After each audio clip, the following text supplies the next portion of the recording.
جن کو شوق ہے 3 دن میں قرآن سن لینا ہے، 11 دن میں سن لینا ہے۔ قرآن پاک کی جو نعوذ باللہ لائیو بے ادبی شروع کی ہے اب ان مسلمانوں نے، چپ ہیں، چنگے مولوی چپ ہے۔ 3 دن میں کون سا قرآن ضروری ہے تراویحوں میں ختم کرنا؟ حدیث پاک میں تو آیا کہ پورے رمضان نماز تراویح میں قرآن پاک سنا جانا چاہیے۔ تو یہ 3 دن میں، باقی انہوں نے 27 دن کہاں جانا ہے جی؟ اور 3 دن میں جو نالائق لوگ انتظام کرتے ہیں، اللہ کے غضب کو پکارتے ہیں رمضان کے مہینے میں، آپ ان کی حالت دیکھ لیجئے جا کے۔ امام نیت باندھتا ہے، یہ نعوذ باللہ باہر بیٹھ کے بیڑیاں پھونک رہے ہوتے ہیں۔ وہ جب 1 گھنٹے بعد کہتا ہے اللہ اکبر رکوع میں، تو دوڑ کے سارے جا کے نیت باندھ لیتے ہیں۔ ایسے بدماشوں کے چھترول پھرنی چاہیے۔ تمہیں یہ گنڈا گردی نظر نہیں آتی؟ تمہیں غیر مسلموں کی تو نظر آ جاتی کہ فلاں بندہ نعوذ باللہ قرآن پاک کی بے ادبی کر رہا ہے، فلاں نے قرآن پاک کے متعلق یہ کہہ دیا۔ یہ بدماشی نظر نہیں آ رہی؟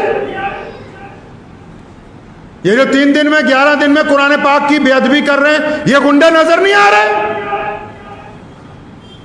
ساری کی ساری مسجد باہر سڑک پر پھر رہی ہے، 3 صفیں کھڑی ہیں، امام سنا رہا ہے 3 دن میں قرآن ختم ہونا ہے جی، حافظ ریل آئے ہوئے ہیں جی، اللہ اکبر۔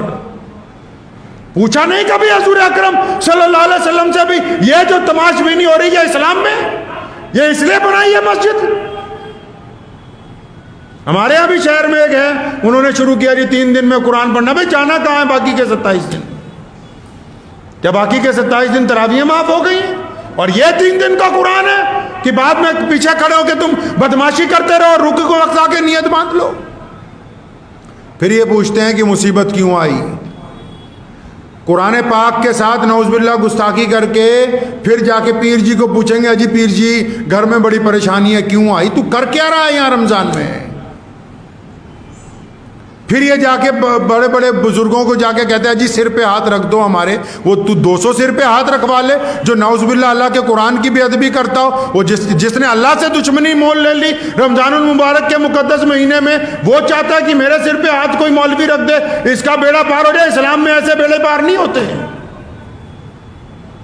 رمضان کو اگر گزارنا ہوگا تو صرف اور صرف محمد الرسول اللہ صلی اللہ علیہ وسلم کے طریقے سے گزارنا ہوگا۔ کسی کا نیا ایجاد کیا ہوا طریقہ اللہ تعالیٰ کے حضور قابل قبول نہیں ہوگا۔ کان کھول کے سن لیں وہ لوگ جو چاہتے ہیں کہ رمضان کو ہم اپنے طریقے سے گزاریں گے، نہیں۔ رسول اللہ کا حکم ہے کہ نماز میں آخری پہر میں رات کے نماز پڑھو، جو تراویح کی نمازیں ہیں۔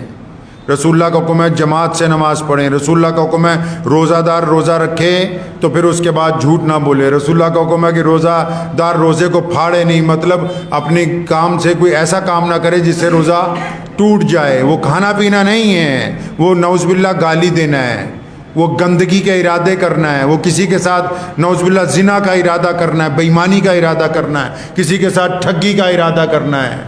تو رمضان کس کے طریقے سے گزارنا ہے بھائی؟ پیارے نبی محمد الرسول اللہ صلی اللہ علیہ وسلم کے طریقے سے۔ دعا کیجئے کہ اللہ تعالیٰ ان باتوں پہ مجھے بھی اور آپ سب کو عمل کرنے کی توفیق عطا فرمائے۔ وآخر دعوانا ان الحمد للہ رب العالمین۔